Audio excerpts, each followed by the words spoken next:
Marc, it's 2 weeks on Saturday. You make your first defence of your British Super Bantamweight title against Liam Davies. Yep. Feeling good? Yep, everything's going to plan. Getting sparring and the training and everything, yeah, going to plan. Say it's the second camp of being a full-time fighter, so yeah, I'm just keep learning each day still, even though I've been doing it for so long. And I can really, you know, a lot of fighters, they'll say this and that. Now, you've been a pro for close to 8 years since you made your debut, and for 7 of those years, or 7 and a bit years, you've worked. You know, you've had a young family, father of 4, aren't you? Yeah. A young family, and you're fitting your boxing in around life, and it's been hard for you. But the last, just before Christmas, that you became full time, wasn't it? Yeah, around about Christmas time, yeah. And you had that fantastic performance on the VIP show where you got a first round stoppage against a normally very durable, was it Stefan Nikolai? Something like that, yeah, I think it was. Yeah, and you know, I've just seen what I've been filming today was really impressive, mate. You know, I was just saying to you before, you are the hardest person for me to film. When I try and get close in the ring and I'm trying to, you know, like follow you, I can't follow you because you don't do anything normal. You know, I think you're going to move one way, but you move the other way, and it's so hard to follow you and to read what you're going to do. Is that your biggest advantage as a fighter? Yeah, like I've said it in previous interviews, I can't work myself out, so no one can work me out. If I'm supposed to work me out if I can't work myself out, you know. But going into this fight, I don't know, a lot of people are thinking it's a 50-50 fight. For me, obviously I'm slightly biased because you're VIP, but I don't see that because Liam Davies, yes, seems to be a very good fighter, 11-0, 5 KOs, you know, doing everything right, everything perfect. Looked really good on the big stage the last few times. You know, we know him well because he beat Sean Kearns when he, I don't know if he was... Boxing my vacant British, yeah. That was English, so wasn't it? That was when I got made to give up the English to fight for the British, what never happened anyway, but yeah. But he's only really beat people that he's expected to beat, if you know what I mean. Where you've already had tests. I mean, we just mentioned it before. I mean, I think the first real step up for you was Lewis Norman, and what a fantastic performance. You know, 3 knockdowns, stoppage in the second round. It was a phenomenal performance. And then you had went to Scotland. Was that an eliminator that as well? Yeah, Scotland was, So that was for Bantamweight. The eliminator for the Bantamweight, final eliminator. Then you fought Cash Ashfat, who was unbeaten at the time. I think Cash was 8-0, you know, GB captain. Phenomenal fighter.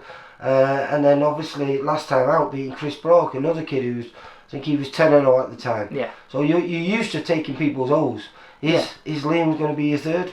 Definitely 100%. Whoever beats me is going to get. If they've got an O, it's going to go. So, as people said before, but yeah, you know, I'm in it to be the best. I want to fight the best, to be the best, and you know, whoever gets put in front of me, when everything goes to plan, you know, in the game plan, the training, the diet, the running, when everything goes to plan, I knuckle down. You know, there's no one out there that can beat me. And you know, I've shown it last time. I've shown it the past few times previously, but like I say. Even since I'm going to see something that we've not seen in the previous fight. You know, this kid is. You know, he's freakishly tall for his weight division. He's shown that he's got a little bit of power. The last few fights he's been stopping a few people. Is that going to be work in your favour? Because it means he might be coming looking for you. And if he does that, do you feel you'll punish him? Anything works in my favour. You know, whoever gets through my way, you know, there's always some way to come around it and explore the weaknesses. So no matter what they do, tall, small, big, wide, you know, whatever, you have 3 arms, you know, and there'll still be a way that I'll find to beat him. You know, like you say, I remember obviously, you know, you boxed at my old amateur club and you were phenomenal amateur. And but you was never really as confident as perhaps someone who's won as much as you've won. You weren't as confident as I thought I'd be when I used to speak to you. And slowly but surely, that's changed. Just speaking to you now, this belief that you've got, and rightly so. That's what I'm saying. Rightly so. I believe you should have felt like this a long time ago. And in fact, people like Carl Frampton, it still sings your praises. You know, speaks you highly. and everyone else in this gym speaks of you in that way. Do you feel this is the time where everyone's gonna know about Marc Leach? Yeah, definitely. Like I say, over the years it's all helped. Carl Frampton, Jamie Nige constantly believing me, telling me each day, how good I am, and everyone in the gym believing in me, and they all know what I can do. And over the years, it's sunk in and keeps sinking in and keeps sinking in. And now I'm believing in myself and my own ability. And it's time for me to show that now, like I did in the last fight. Well, has this affected you? Because this fight should have happened a few weeks ago. I think it's been about a 3-week delay, isn't it? 3-week delay, yeah. Yeah. Now you've had a couple of days off, hence you've got a little bit of a tan there. But that's not bothered you. No. Like I said, I'm in the gym anyway. I'm always a couple of weeks off fight ready. So I was a week away from fight ready when it got rescheduled. So I took a couple of easy days off. And then straight back at it. And that preparation's gone, will you be just moving around, what have you been sparring with? Mainly Buzz. Yeah. But I'm sparring at, it'll be tomorrow, we spar some lads from Ibn Nadim, who's former ABA champion, yeah. Yeah, spar some from London as well, come down. He's a bit similar to your opponent, because Ibby's very tall for the weight as well, isn't he? Yeah. I don't really get much sparring in. It's mainly like pad work or bar bag, getting the actual the grafting. Yeah. So I know I can do the 12 rounds when I get in the ring, Well, I mean, when that was the first time you beat Chris Pro, you've done 12 rounds, haven't you? You've done 10 rounds previous on a few occasions. I think was it the Sombra at 12 rounds? Was it 10? That was 10, wasn't it? 10. Yeah, that was in Sheffield, wasn't it? Yeah, 10. Sure, it was 10 rounds, that was.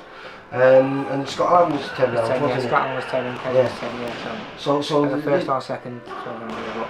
But you had so much more to give on that fight. And it's not like you were holding back or anything. I know the scorecards again were silly on that night for me.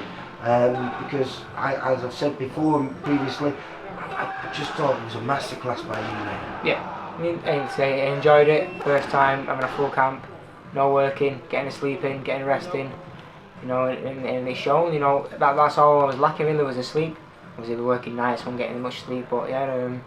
It's amazing how you've managed to get to this level, because most people, once you get past 6 rounds, have to go pro. But you've done an extra 3 years of your professional career, being a part-time boxer, and yet you're still at this level. So, are we, like I say, what I'm excited about, just from what I've been watching today and what I've been watching over the last few weeks, every time I come down here, you've got so much more to give that we've not seen yet.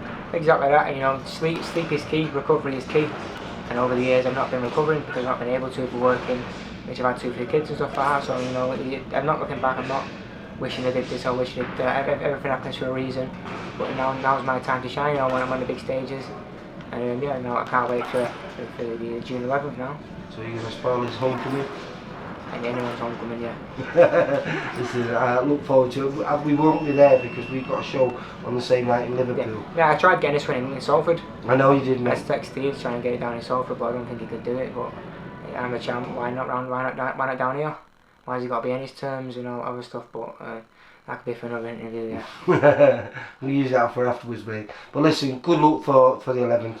Hopefully I'll be seeing you around here with that lovely belt around your waist, and where you go from there I don't know, but I'm excited to see. Yeah, same. Marc, you take care, mate. Cheers, mate. Bye. See you. For all boxing info, news and latest interviews, amateur and pro, across the north, click and subscribe. VIP Boxing Promotions. Also Twitter, Instagram and Facebook.